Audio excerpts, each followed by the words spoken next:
If he had ever conversed with Miss Davies, the woman had spent the entire conversation discussing her latest reticule and pointing out all of the bachelors vying for her attention.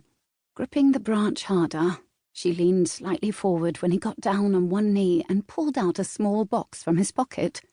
Surely he was not proposing. No, fate could not be so cruel. But evidently it was. Sophie gasped in stunned horror as Richard placed the ring onto the woman's finger before standing and softly kissing her. That hurt. Quite badly. She could only gape as they both gently parted and smiled at one another before walking to the door and leaving the room.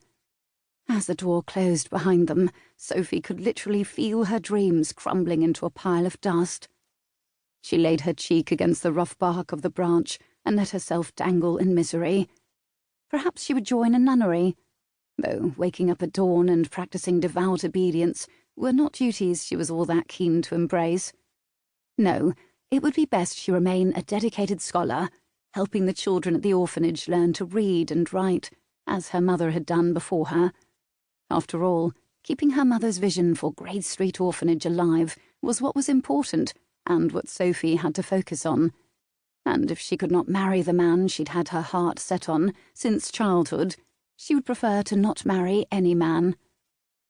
The sound of a wholly different man and woman's laughter flittering across the gentle night breeze interrupted her thoughts. Twisting her head, she peered out into the darkness, but the dim light from the gas lamps cast a soft glow on the path, and she could only see vague shadows in the distance. But those shadows were clearly heading in her direction and getting closer. She sighed. Fate was surely having a grand old time at her expense. Here she was up an oak tree, her long-time beloved engaged to another, and a couple had obviously decided to cavort with each other in the gardens before she could get down. Edging her body backward, she gritted her teeth at the coarse bark grating roughly under her gloves. She stopped and gripped the branch hard as it began to wobble. Perhaps her wretched luck this evening would change, and the couple would keep walking by without even realizing she was above them. The couple strolled closer, murmuring in the darkness. She held her breath, disbelieving as the man sat down on the stone bench below. She could see them quite clearly now, in the circle of light from a nearby lamp, and prayed that she was not equally visible to them. What more could go wrong? Instead of sitting down next to the gentleman, the lady sat upon his lap. She felt her jaw drop open. That was definitely not proper behaviour. She blinked when the man claimed the woman's mouth in what was the most carnal kiss Sophie had ever witnessed.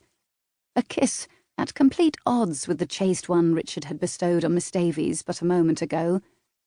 Sophie started to feel uncomfortably hot and bothered as an unfamiliar warmth curled in her belly. "Devlin," the woman moaned, "we must hurry before my husband realizes I am gone." A small gasp of surprise escaped Sophie's lips, and she immediately held her breath, hoping they hadn't heard her. Devlin, as in the Duke of Huntington, and he had a married lady sitting astride him. Did the man have no morals whatsoever? Obviously, the rumours circulating about him being an out-and-out rake were indeed true.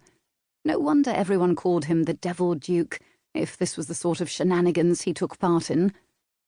Her moral outrage aside, she couldn't help but admire the way the light hit the hard angles of his face, the full mouth that he obviously used to his advantage in more ways than one. She craned her neck to get a better look. Her body began to slip. She hugged the branch as hard as she could, but her satin gloves were slowly losing their grip, and she began tilting precariously to the side. "Oh dear!" she yelped, a second before gravity took over and she tumbled from the branch. "What the hell?" the Duke growled, as Sophie landed in the shrubbery below. She lay there, too dazed to feel embarrassed, her head thrown back and her back arched across a particularly uncomfortable azalea. Then, slowly, she blinked.